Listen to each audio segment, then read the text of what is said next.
সবকিছু সিগনেচার ওইখানে একটা সিগনেচার দিলাম, দেওয়ার পরে আমি চিন্তা করলাম যে যেহেতু আমি সিগনেচার দিয়ে দিছি, এখন আমার মানা ছাড়া উপায় নাই।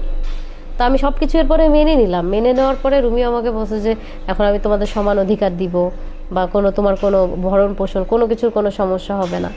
তো এরপর থেকে, বিয়ের পর থেকে রুমি আমাকে চেনে না।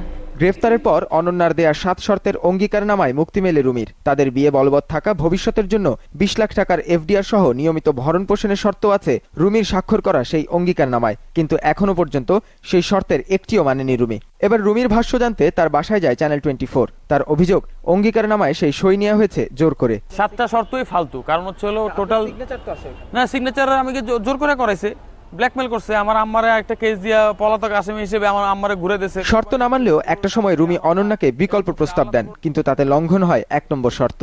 সে আমাকে 20 লাখ টাকারও বেশি দিবে, একটা টাইমে সে বলছে এই কথা যে 20 লাখের বেশি দিবে, কিন্তু তাকে আবার ডিভোর্স দিতে হবে। তো এখানে তো বোঝাই যেতেছে যে ডিভোর্স দিলে তার রাস্তা হচ্ছে দুই দিক দিয়ে ক্লিয়ার। এক হচ্ছে আমি থাকতেছি না, আমি না থাকা সত্ত্বে সে আমেরিকান সিটিজেন পেয়ে যাচ্ছে, কামরুন তাকে সিটিজেন দিতে পারবে। 2 হচ্ছে সে কেসের থেকে খালাস। এখন আমি তো চাচ্ছি তার শাস্তি। আদালতে রায়টার জন্য আমি ওয়েট করতেছি। আদালত যদি আমাকে দোষী সাব্যস্ত করে, আমার বিচার করে যদি আমার শাস্তি হয়, আমি মাথা পেতে নিব। যদি প্রমাণিত হয় আমি কিছু করছি, আদালতেই সমাধান হবে এই মামলা। কিন্তু রুমির মতো জনপ্রিয় শিল্পীর এহেন কর্মকাণ্ড কি নৈতিকভাবে সমর্থনযোগ্য? শিল্পী কিংবা এই অঙ্গন সম্পর্কেও কি ইতিবাচক কোনো ভাবনার সুযোগ থাকে সাধারণের মাঝে? আরফিন রুমির নিশ্চয়ই তা ভেবে দেখা উচিত। নাহিদ হোসেন, চ্যানেল 24, ঢাকা।